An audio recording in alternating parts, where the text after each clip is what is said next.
Hello, everyone. My name is Megan Stackhouse, and I'm a meteorologist with the National Weather Service office in Grand Junction, Colorado. Today, we're going to be discussing the monthly climate summary for December 2017 across eastern Utah and western Colorado. First off, some pictures from across the area this month. Right off the bat, a strong cold front approached eastern Utah and western Colorado on December 3rd. As a result, the upper level wind gradient tightened, and gusty winds were able to mix down to the surface. Wind gusts generally range from 40 to 50 miles per hour, with a peak wind gust of 65 miles per hour reported in Moffat County. On December 22nd, Moab, Utah experienced its third snowiest day on record. Heavy snow bands set up over the area and quickly produced snowfall amounts of 5 inches to almost a foot.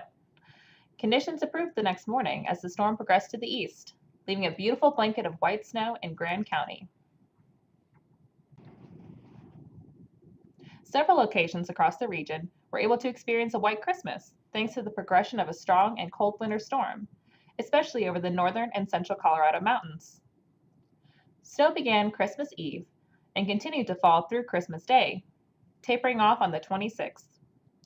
New snowfall amounts exceed a foot in several mountain areas. December 2017 was an impressive month in terms of some updates to the record books. The Grand Junction Airport ended the month as the fourth driest December on record, receiving only 0.04 inches of precipitation.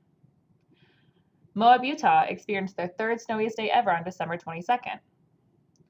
Finally, numerous record high temperatures were either set or tied across the area for the month as a result of a prolonged ridge of high pressure, which dominated the western United States for a good portion of the month.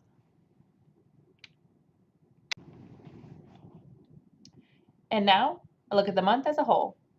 December was an abnormally dry month thanks to a very strong and persistent ridge of high pressure that dominated the western United States.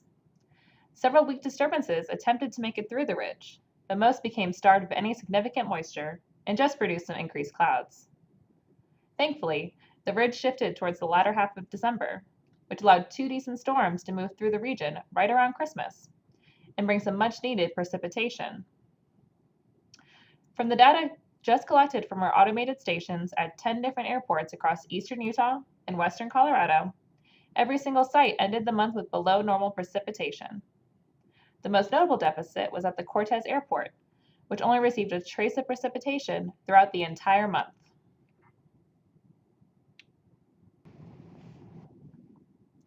Again, looking at those same 10 climate sites at various airports, temperatures were well above normal for December, with mean temperatures generally ranging from 3 to 8 degrees above normal for the month. The highest reported temperature during the month from these stations was 65 degrees, which occurred at the Canyonlands Airport on December 3rd.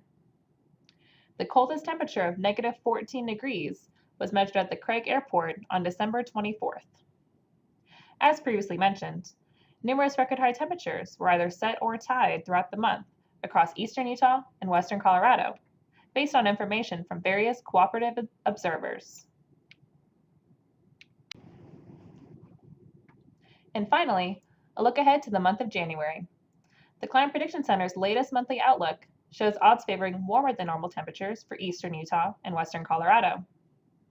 At this time, no clear climate signature exists, favoring either drier or wetter conditions in our area for the month of January. Thanks for tuning in. If you're interested in submitting photos for a monthly climate review, be sure to send them to us on social media. We'll be sure to give credit to the photographer. Have a great day!